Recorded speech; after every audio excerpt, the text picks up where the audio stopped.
Hey there, I'm Patrick Franco. Let's look at Urdhva Mukha Svanasana, upward facing dog. It's a great pose that is a big back bend. We can practice this pose on its own as a back bend that you might see during the end of a yoga class, but you might also see it especially in a vinyasa yoga class as part of sun salutations or the continuous flow between chaturanga, upward facing dog, and downward facing dog. Now this pose does both strengthen and stretch the body. Specifically, it stretches the psoas muscle, the quadriceps muscles, the abdomen, the front of the chest and throat.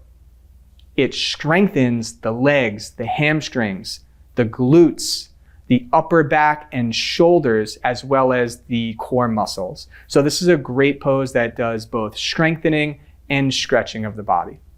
So let's go ahead and take a look at Urdhva Mukha Svanasana, upward facing dog now.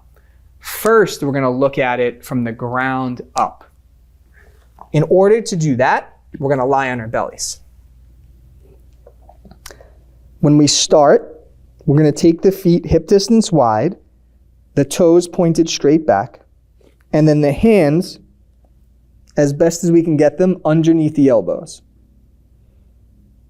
In order to start moving into this pose, I'm going to press the tops of my feet down so that my inner thighs lift off the floor. Then I'm going to roll my upper arm bones towards the ceiling so my collarbones spread and pull my chest forward. Now I got to use my arms and upper back to lift the front of my pelvis off the floor.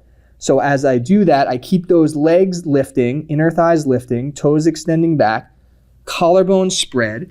And as I start to press my hands into the floor, I pull my chest forward through my upper arms, spiraling the inner elbows forward so my collarbone stays spread and my tailbone moves in, my upper back moves in, and my chest lifts. The last piece is that the throat can open and the eyes can look up. The head should be in an extension of the rest of the spine. To come down, I can tap my knees and lower down gracefully. So this is one way to approach the pose. This approach from the ground up is typically more accessible than finding upward facing dog from chaturanga. But let's look at that transition from chaturanga to upward facing dog right now. So now we'll start in plank pose.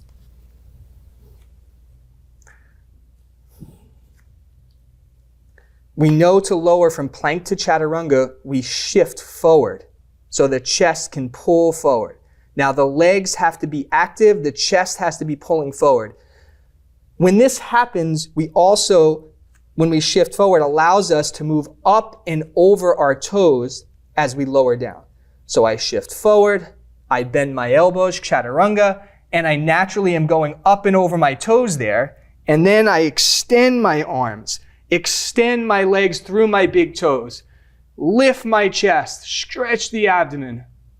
And from here, now I go up and back to down dog. So I press down. I lift my abdomen up and over the toes to Urdhva Mukha Svanasana, downward dog.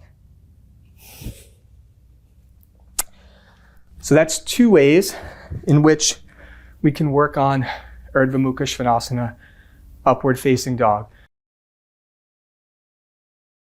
One common mistake that I often see is doing upward facing dog and the shoulders lifting up so much towards the ears that you don't actually get any space in your chest, the back, the throat, and the neck. So one thing that we can do in order to get that space is to maybe use blocks. So I'll put the blocks down at the front of my mat, and using the blocks gives me more space to work with for my chest and back to find this back bend. It also lifts my pelvis further away from the floor, which gives more space for my low back. So we can start in plank. I shift forward. I lower halfway chaturanga dandasana, and then I pull my chest through. And now I have so much more space. My inner thighs lift, my big toes stretch back, my tailbone moves forward, And then I'm lengthening from my pubic bone up to my chest, up to the crown of my head. And then I can go press down, lift my belly, up and over, up and over, up and over, down dog. So if you are working with this up dog where you notice your shoulders are lifting and you're not getting the space in order to access this nice back bend, use these blocks under your hands and that'll give you some more space in order to create freedom in your spine and work on this pose with more ease. All right, that's Urdhva Mukha Svanasana, upward facing dog. We'll see you on the mat next time.